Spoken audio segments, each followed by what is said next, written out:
Audio Jungle.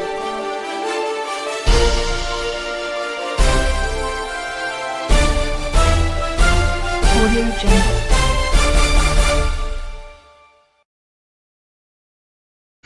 On the national news this hour from Babangida Imo Television, first the headlines. Minister decries prison officials alleged collusion with terrorists. FG gives fresh order to Air Peace, United Airlines, Arik Air, others. 5 loot word shots, beds empty, say reps. Automation of passport application takes off in 1 week, Minister. Our custom officers rejected over 55 million naira bribe from drug cartels and added money to EFCC. On sports, South Africa coach says he would love Super Eagles to qualify for 2026 World Cup ahead of his country. I am Morire Rabila Lawal, the news in detail. The federal government has vowed to probe allegations of prison officials colluding with terrorists in the northeastern part of the country, saying the accusations are despicable. Nigeria's Chief of Defense Staff, General Mustafa Christopher, has accused some officials of the Nigeria Correctional Service of conniving with inmates to finance the operations of terrorists. About a week after the claim, the Minister of Interior, Interior Ojo, described them as treasonable. It is treasonable as far as I'm concerned. You cannot be an officer of government and you swore an oath to protect the integrity of this country and compromise it by conniving with terrorists.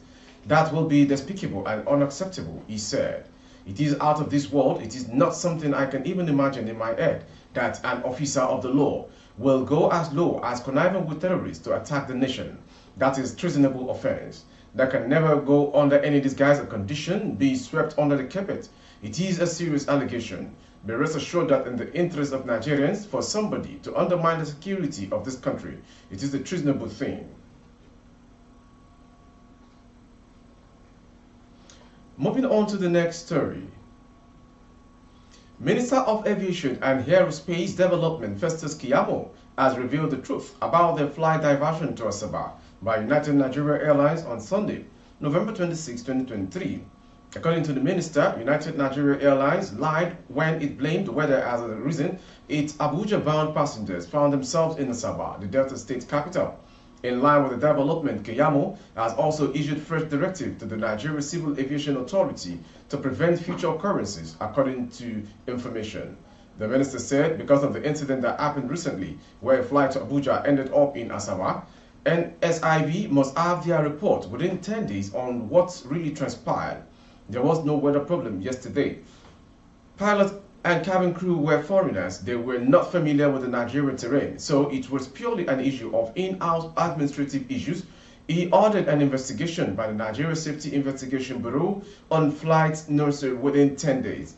This followed claims that the wet lease by United Nigeria Airlines was solely occupied by foreigners unfamiliar with the country's geography. The pilot took off from Lagos and flew straight to Abuja, to Delta, not Abuja, according to a report from the Nigerian Airspace Management Agency, TAWA. He also directed the NCAA to summon all the pilots and crew operating wet leases in Nigeria within 72 hours for further briefing. The House of Representatives Committee on Health has revealed that not less than 5 wards with about 150 beds have been closed down at the Lagos University Teaching Hospital, Idiaraba, due to a shortage of health workers. The chairman of the committee, Dr. Amos Magaji, explained that the 5 wards had been shut down because there were no health workers to operate them despite the large number of patients received at the institutions on a daily basis. While lamenting the institution was under threat as a result of brain drain, the health committee chairman stated that many health workers in Luth, especially nurses and doctors, had left the teaching hospital in search of greener pastures. Speaking with newsmen shortly after an oversight visit to the teaching hospital, Magaji noted that the alarming rate of migration of health workers was becoming a national embarrassment to the country. He, however, said steps were being taken to halt the massive exodus of health professionals abroad. As a committee, we will work together with the federal government and also with the teaching hospital to find a way out of this national embarrassment that are befalling this country. Minister of Interior Interior Ojo on Tuesday said the automation of Nigeria's passport application is 99% completed. Ojo, speaking in an interview, said the automated application will become operational in 1 week's time, noting that after completion, Nigerians will only go to immigration centers to do fingerprints biometrics for their passports. He further revealed that with the new system, Nigerians can upload their passport photographs and other supporting documents from the comfort of their homes. The minister said, "We gave a date, December 2023. We are 99% done. In fact, we have done the testing and we should be going live in the next week or thereabout. This will ensure that what Nigerians need to do at an immigration center is just fingerprint biometrics. Everything regarding biometrics will be done in front of your homes, including uploading passport photographs and supporting documents." In the interview, the minister also disclosed that e-gate system would be installed at international airports in the country by February 2024. Once you are a Nigerian coming to Nigeria, you have no business seeing an immigration officer except if you are a person of interest, he disclosed.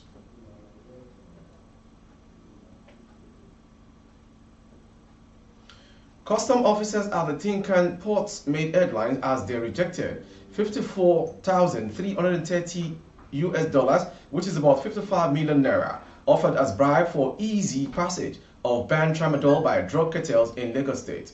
Information reported that it was disclosed by the Customs Area Controller of Tinkan Island Port Command, Controller Dera Nnadi, who reiterated the zero compromise for corruption stance of the Controller General of Customs Adewale Adeniyi. Mr. Nnadi has handed over the $54,330 bribe money to Lagos Zonal Commander of the Economic and Financial Crime Commission, Michael Wetcast. The consignment of tramadol was firstly declared as electrical appliances valued at over 856 million naira at the Tinkan port, while the cash was offered to compromise custom officers, which they rejected, and the items were seized as exhibit by the officers. The controller said the act was in clear violation of Section 233 of Nigeria Customs Service Act 2023 and commended the officers who stood their grounds to work ethically and lawfully in the interest of national security. He further called for continuous compliance on the path of port users and reminded them that the NCS, with the collaboration of sister agencies like EFCC, will continue to frustrate criminal activities in the port. And now the tank controller, Oloyede, who under his word, the seizure was achieved and described him as a good example of the Nigeria Customs Service. The political crisis in Ondo State took a new turn yesterday. The Deputy Governor, Lucky Aiyedatiwa, is expected to sign an updated resignation letter, according to the Speaker of the House of Assembly, Olamide Oladiji. The Speaker explained that the submission of an unsigned resignation letter would be in compliance with the agreement reached by party leaders during the reconciliation brokered by President Bola Tinubu in Aso Villa, Abuja, at the weekend. Apart from Oladiji, other All Progressive Congress APC leaders from Ondo State present at the Peace Parley include Secretary to Government Mrs. Oladuni Odu, Party Chairman Ade Adetimehin, and Senator Jimo Ibrahim, Ondo South. The report of Peace Parley was presented to lawmakers during yesterday's plenary, while lawmakers declined to approve moves by some members to pronounce Aiyedatiwa as acting governor. Before the presentation, the Assembly approved the names of newly appointed management committee members for 51 local government and local council development areas after their screening. Ondo State, with 18 local government areas, recently created 33 LCDAs. Besides, the leaders are to ensure that the APC structure is not polarized, while the Deputy Governor is not to seek vendetta. Oladiji said a three-man panel consisting of himself, Odu, and Adetimehin were appointed to monitor compliance with the resolutions. He cautioned gladiators fanning the embers of disunity due to political interest to treat subtly, warning that they would face the full wrath of the law if they refused to retrace their steps.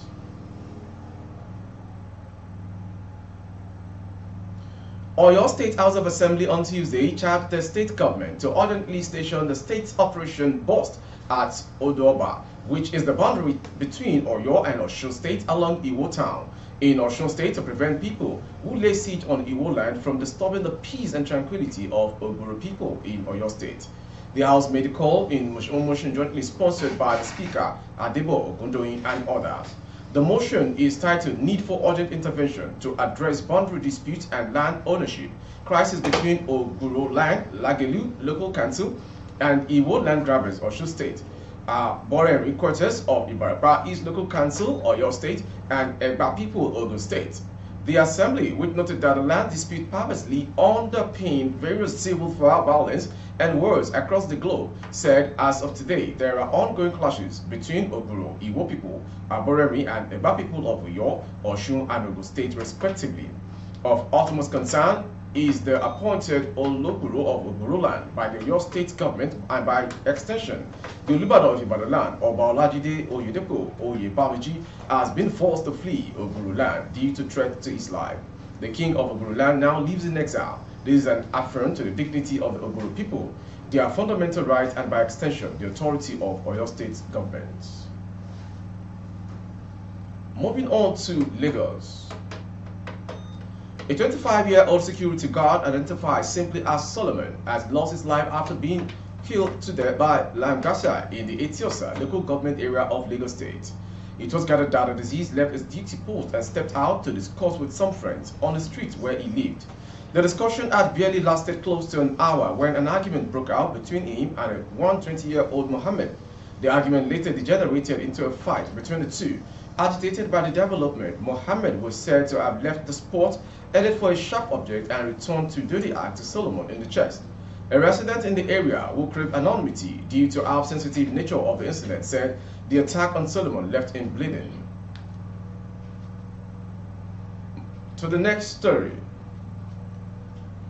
A gang of 10 criminals on Tuesday killed a deputy superintendent of police, DSP, Sunday Okwebo, in Asaba, Delta State. The gang was, however, unlucky as men of the Nigerian Army from 63 Brigade arrested 8 out of them, out of which were incapacitated while 2 escaped. The soldiers again mobilized to the criminals' hideout where 125 others were arrested, 8 of which were identified by residents as those who have been robbing them of their properties and terrorizing their areas. Briefing journalists on the breakthrough, Colonel Ibrahim Gambari, Chief of Staff, Headquarters 63 Brigadier Sabah, said his men received information about the killing at Koka area of the capacity and mobilized to the area.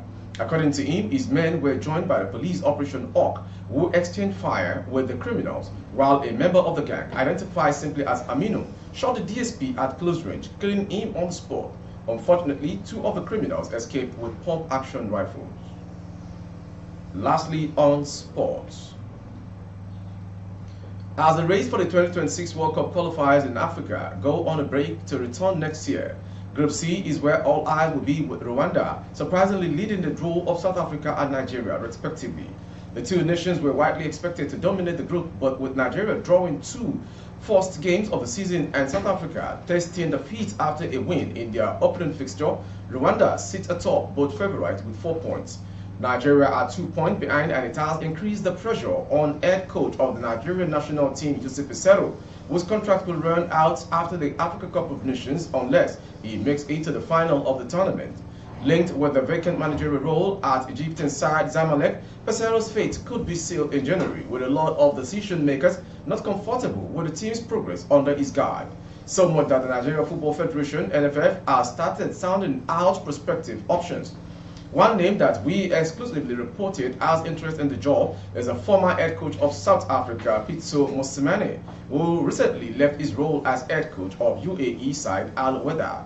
The well-traveled coach was asked about the temptation of managing the Super Eagles, who are in the same group with South Africa, and he didn't hide his admiration for the coach Jose Peseiro-led team. With our sports story, we've come to the end of today's national news. Before we go, some headlines. Minister decries prison officials allege collusion with terrorists. No more foreign pilots. FG gives fresh order to Air Peace, United Airlines, Arik Air, others. 5 loot words shots, beds empty, say reps. Automation of passport application takes off in 1 week. Minister. Our custom officers rejected over 55 million naira bribe from drug cartels and added money over to EFCC. On sports, South Africa coach says he would love Super Eagles to qualify for 2026 World Cup ahead of his country. For updates of our broadcast on YouTube, our handle is Babagade Imo Television. Kindly subscribe and click on the notification bell. Select option all to access all of our broadcasts. On Facebook, Bagade Imo with Alawi Adebayo. Please like and follow the page. For other placements of goods and services, coverage of events and function, please dial the phone number streaming on the screen. Thank you for watching. I am Moriri Rabila Lawa. Good afternoon. Audio Jungle.